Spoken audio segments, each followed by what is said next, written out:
My name's Dominic Hinchliffe. I am a teacher, but I'm also an artist based in Liverpool. So for as long as I can remember, I've always drawn. I can't remember a time when I didn't. Or I was always interested in making things, drawing. That was one of my biggest hobbies as a child. Originally I trained in 3D design in Manchester, and it was a multidisciplinary course in wood, metal, ceramics and glass. And at the time I knew that I wanted to do sculpture, but initially I had to look at all the other areas. So I did a bit of glasswork, I did some furniture design and product design, but none of that interested me really. These were some of the first pieces I did, and you know, I wasn't sure what I was going for. I was trying to replicate some of the forms that were in the photographs, but they just felt quite static and also not anatomically correct. So they did get quite criticised by the tutors, and I wasn't really sure where I was going with it, even though I knew I was on the right track, because I did actually really enjoy clay and I could see myself working in ceramics and being a ceramicist. So this was one of the first sculptures that I did where I felt like I was really getting somewhere, and I remember this tutor saying, oh, you know, you're really coming on leaps and bounds with that, and it was really to sort of get that feeling of movement in.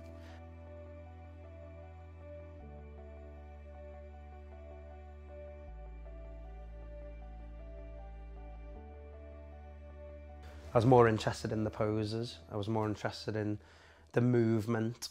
It was all about dancers, gymnasts, and the faces just didn't interest me at all.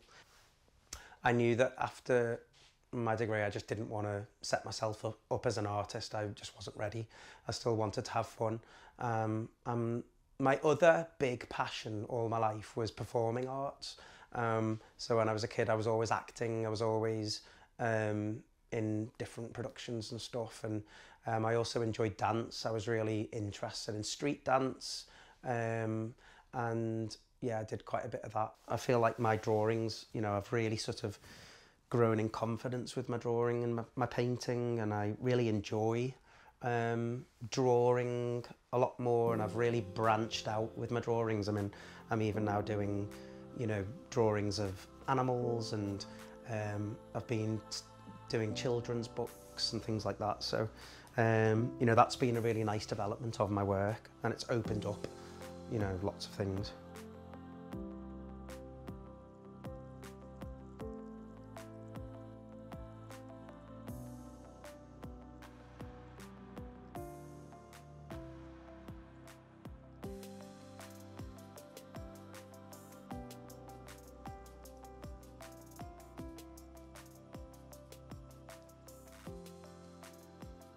This one is very much looking at the emotion behind the work.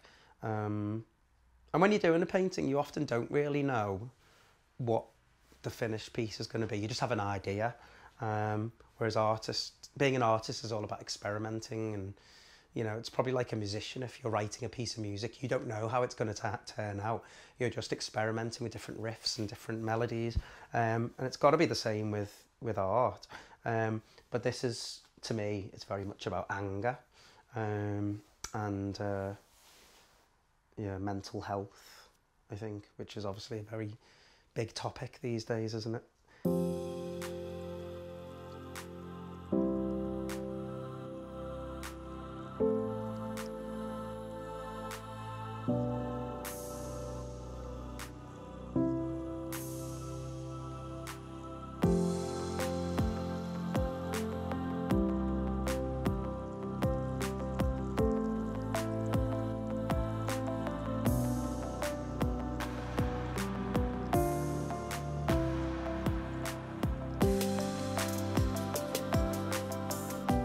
As my confidence has grown with my drawings, I now do a lot of Liverpool images that I sell locally. So they're in the Museum of Liverpool and the Walker Art Gallery in the shop.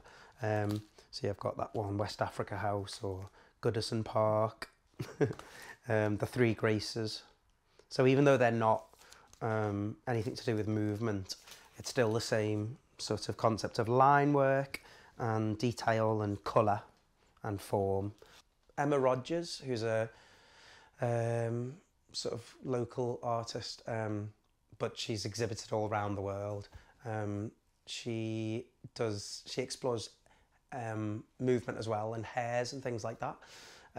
Fighting hairs, you know, they're really exciting dynamic sculptures. So I met her, and she was very positive about my drawings, and she very much encouraged me to pursue my drawings more and develop them, which I ended up doing quite a bit. So one of the best things about having your work on Instagram is that obviously people get to see it, but also it's a really good opportunity to meet people to collaborate with, especially with dance, because otherwise you're just using pictures from videos or books, you know. It's whereas I've actually been approached a number of times now by dancers, and these were dancers from the West Australian Ballet. It's Juan Carlos Osma and Diane Hardy.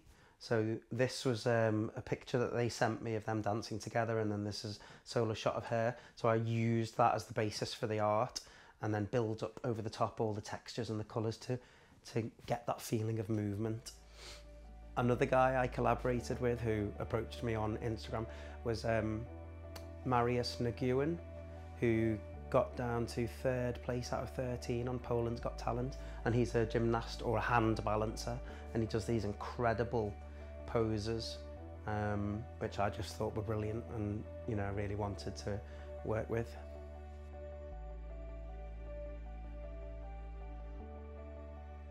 And one of the people I was most excited to collaborate with was Alexander Campbell, who's a principal ballet dancer with the Royal Ballet. He's got thousands of followers on Instagram.